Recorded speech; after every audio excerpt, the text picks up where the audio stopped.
ശശിയേട്ട എങ്ങനെയുണ്ട്? സിസ്റ്റർ കോട്ടണിങ് എടുത്തേ. എങ്ങനെയുണ്ട് ഇയാൾക്ക്? നോക്കുന്നല്ലേ ഉള്ളൂ, ഇയാളങ്ങ് മാറി നിന്നേ. സിസ്റ്റർ കുറെ നേരം ആയല്ലോ കൊണ്ടുവന്നിട്ട്. ഇപ്പൊ ഒന്നും പറയാറായിട്ടില്ല. MRI സ്കാൻ ചെയ്യണം, എക്സ്റേ എടുക്കണം, ECG നോക്കണം, പിന്നെ ബ്ലഡ് ടെസ്റ്റും ചെയ്യണം.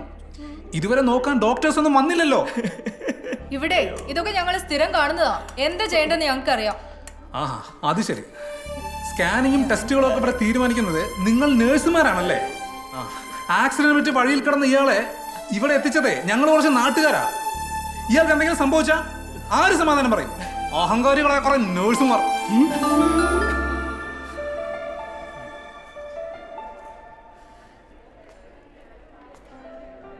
അതെ, നിങ്ങളൊന്ന് പുറത്തിറങ്ങി നിൽക്ക്. ഞങ്ങൾ ഈ പേഷ്യന്റ് ഒന്ന് നോക്കിക്കോട്ടെ പ്ലീസ്.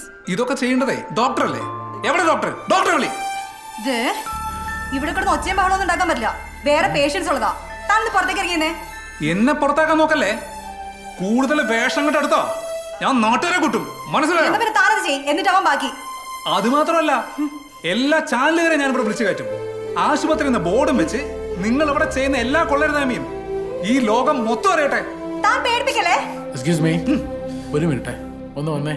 ഒരു കാര്യം പറയട്ടെ, ഞാനേ ഇവിടുത്തെ മാനേജറാ. കളിക്കല്ലേ. പോടോ. വെള്ളം മള്ളിട്ട് ഇറങ്ങിക്കോളും.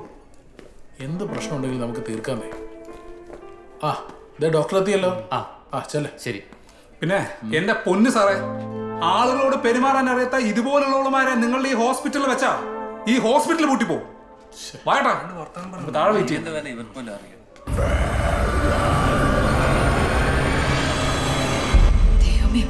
മുതലാളി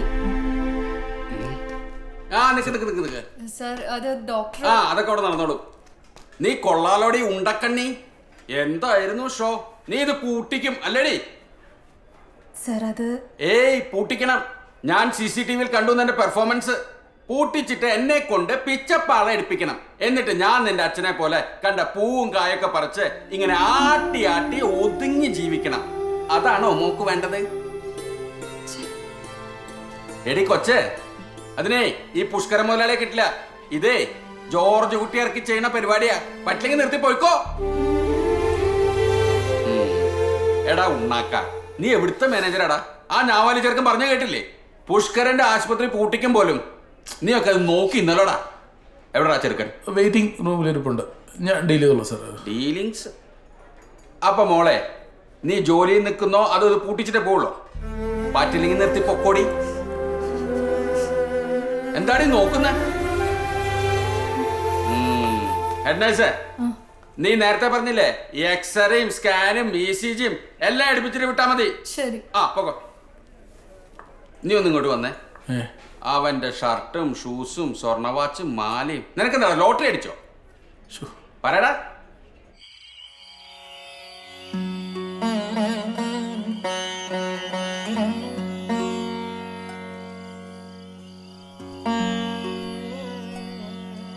എടി, ഇന്ന് പതിവുകളൊക്കെ തെറ്റിച്ചോ? സന്ധ്യക്ക് നാമജപമൊന്നും ഇല്ലേ? ഇതെന്തു പറ്റി? എന്താടി മുഖം കടന്നലൂത്തി മാതിരിക്കണേ?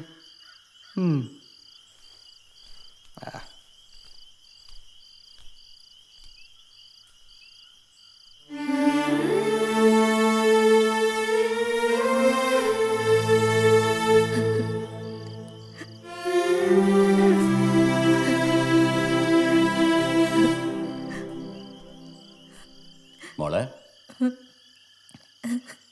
എന്തെന്റെ കുട്ടിക്ക് പറ്റി? വന്ന് കേറിയപ്പോ മുതൽ ഞാൻ ശ്രദ്ധിക്കുന്നതാ. ഒന്നുമില്ല. ഏയ് അതല്ല മോള് അച്ഛനോട് പറ. ഇന്നും ഹോസ്പിറ്റലിൽ പ്രശ്നങ്ങളായിരുന്നു. കുറേയായി ക്ഷമിക്കുന്നു. മതിയായി അച്ഛ. മോളെ, ഒരു സ്ഥാപനമാകുമ്പോ അങ്ങനെയൊക്കെ ഉണ്ടാകും. എന്റെ കുട്ടി അതൊന്നും കാര്യാക്കണ്ട. ഇനി മുതൽ ഞാൻ അങ്ങോട്ട് പോകുന്നില്ല അച്ഛ. ഓ, എൻ്റെ മോൾക്ക് അത്രയ്ക്ക് വിഷമാണെങ്കിൽ ഇനി പോണ്ട. നിന്നെ പഠിപ്പിച്ച് വലിയൊരു ഡോക്ടറാക്കണം എന്നായിരുന്നു അച്ഛൻ്റെ മോഹം. അത് നടന്നില്ല.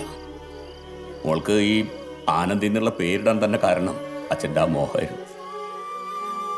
വൈദ്യം പഠിച്ച് ഡോക്ടറായ ഇന്ത്യയിലെ ആദ്യത്തെ വനിത ആനന്ദിബായി ജോഷി. മൂത്ത 2 ആൺമക്കളെ പഠിപ്പിച്ചപ്പോൾ തന്നെ അച്ഛൻ്റെ നടുവൊടിഞ്ഞു. എന്നാ അതുകൊണ്ട് വല്ല ഗുണമുണ്ടായോ? അതുമില്ല. വിചാരിച്ച പോലെ നിന്നെ ഡോക്ടറാക്കാൻ കഴിയാതെ പോയ ആ വിഷമം അച്ഛൻ്റെ മനസ്സിൽ കിടക്കുന്നു. ഇപ്പോ ഈ കുടുംബം ഒന്നും നടന്നു പോണെങ്കിലേ എൻ്റെ കുട്ടിയുടെ ശമ്പളം വേണമെന്നായിരിക്കും. അത് ചെറുതാണെങ്കിലും ഈ വീടിനെ സംബന്ധിച്ചിടത്തോളം അതൊരു വലിയ തുക മോളെ.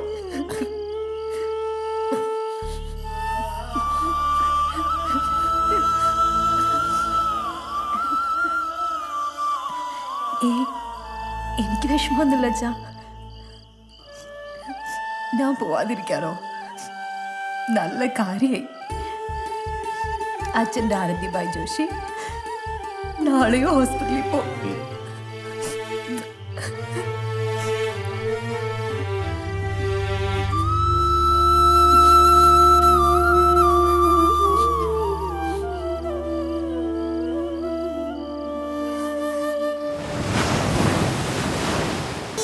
ബോസ്, ഇതിലെങ്കിലും എന്നെ ഒന്ന് ടച്ച് ചെയ്യിക്കാമായിരുന്നു ബോസേ. As a my owner Lalappan spa centre yoga my യോഗം you yes boss. Catch out. തലേ വീണില്ലേ? Follow me. ഓക്കെ. രണ്ടും കൂടി എന്താണാവോ പരിപാടി? ഇവിടെ വന്നേ. പെട്ടു. ഇരിക്കുക. ആ താങ്ക് യു. ഇപ്പോഴത്തേക്ക് മതി. എടാ ശുശ്രൂത, ഇതിങ്ങനെ തുറന്നു വെച്ചിട്ട് യാതൊരു കാര്യമില്ല. ബിസിനസ് പച്ച പിടിക്കണമെങ്കിൽ ആളുകൾ ഇഷ്ടം പോലെ എത്തിക്കാൻ പറ്റത്തുള്ളൂ. ഇവിടെ AC റൂം, സ്പായ, ഞവരക്കിഴി. അവിടെ നിന്റെ അച്ഛൻ്റെ അടുത്തോ കരിയും പുകയും കഷായം, ഇത്രയും സെറ്റപ്പൊക്കെ ഇവിടെ ഉണ്ടായിട്ടും ആളുകൾക്ക് ആ വൈദ്യുതി മതി. എന്താടാ ശുശ്രൂത കാര്യം? അച്ഛന് രോഗം നോക്കി ചികിത്സിക്കാൻ അറിയാം. എന്തോ അല്ല, അച്ഛനോട് ഈ പച്ചമരുന്നുകളൊക്കെ ഉണ്ടല്ലോ, അതായിരിക്കും അല്ലേ? ഇത്രയും നാളായിട്ടും ഒരു പച്ചമരുന്നിന്റെ കൂട്ട് നീ എനിക്ക് നിന്റെ അച്ഛനോട് ചോദിച്ചു പറഞ്ഞ് മനസ്സിലായിക്കൊണ്ട് തന്നിട്ടുണ്ടോ? ആകെ ഇത് നിലനിൽക്കുന്ന ഞാനിങ്ങനെ ഞെളിഞ്ഞു നിൽക്കുന്ന എൻ്റെ ഫോട്ടോ വെച്ച കട്ടൗട്ടറേല. പിന്നെ ഞാൻ ഉണ്ടാക്കുന്ന ഊർജാമൃതവും. പിന്നെ ബിയറിന്റെ കഷായം വെച്ച് കൊടുക്കണല്ലേ ഊർജാമൃതം? അല്ല, ഊർജാമൃതേ. ഒരു കാര്യം ഞാൻ പറഞ്ഞേക്കാം, നിന്റെ അച്ഛൻ്റെ അടുത്ത് വരുന്ന കുറച്ചു പേരെങ്കിലും നീ ഇങ്ങോട്ട് വിളിച്ചോണ്ട് വന്നില്ലെങ്കിൽ ഞാനിത് അടച്ചു പൂട്ടും. അതോടെ നിന്റെ പണിയും പോവും. അയ്യോ സുന്ദര. Yes boss. നാളെ രാവിലെ എൻ്റെ ഒരു മുഴുത്ത ഫോട്ടോ ഉള്ള 3 കട്ടൗട്ടർ ആ ജംഗ്ഷനിൽ കൊണ്ടുവച്ചേ. നാട്ടുകാർ കാണട്ടെ എൻ്റെ ഊർജാമൃതം. Yes boss.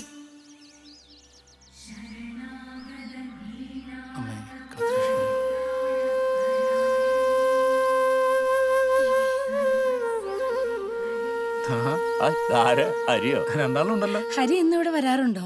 ആ, ഇടയ്ക്കൊക്കെ. അമ്മയ്ക്ക് നിർബന്ധമാ. അത് നന്നായി. അമ്മയെ പേടിച്ചിട്ടാണെങ്കിലും ക്ഷേത്ര ദർശനം മുടക്കാറില്ലല്ലോ. ഇന്ന് എന്റെ അമ്മയുടെ പിറന്നാളാ. ആ എന്നിട്ട് അമ്മ വന്നില്ലേ? ഞാൻ വന്ന് പ്രാർത്ഥിക്കുന്നതാ എന്റെ അമ്മയ്ക്ക് ഇഷ്ടം. എന്നാ പിന്നെ അമ്മ അങ്ങോട്ടൊന്ന് പോയി കാണായിരുന്നില്ലേ? അമ്മയില്ല. ഓ, അച്ഛനും.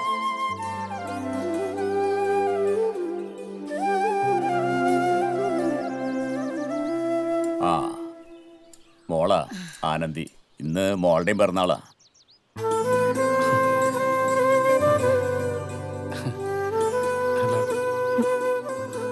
മോളെ, ഇത് ഹരി. നിങ്ങൾ തമ്മിൽ പരിചയപ്പെട്ടിട്ടില്ലല്ലോ? അത് പിന്നെ ഇല്ല. മോളെ, ഹരിക്ക് പായസം കൊടുക്ക്. എന്റെ ഗ്ലാസ് മാത്രമൊന്നുമില്ല. അമ്മ വന്നേ. ഞങ്ങളൊന്ന് വലം വെച്ചിട്ട് വന്നേക്കാം. ആ, ഒന്നും തോന്നരുത് കേട്ടോ. അവളൊരു പ്രത്യേക സ്വഭാവക്കാരിയാ. കാര്യാക്കണ്ട. അത് സാരമില്ല. ഇനിയിപ്പോ പായസം വേണമെങ്കിൽ തന്നെ ഞാൻ അങ്ങോട്ട് വന്നാ പോരെ? എന്നാ മോൻ അങ്ങോട്ട് വന്നോളൂ കേട്ടോ. ശരി.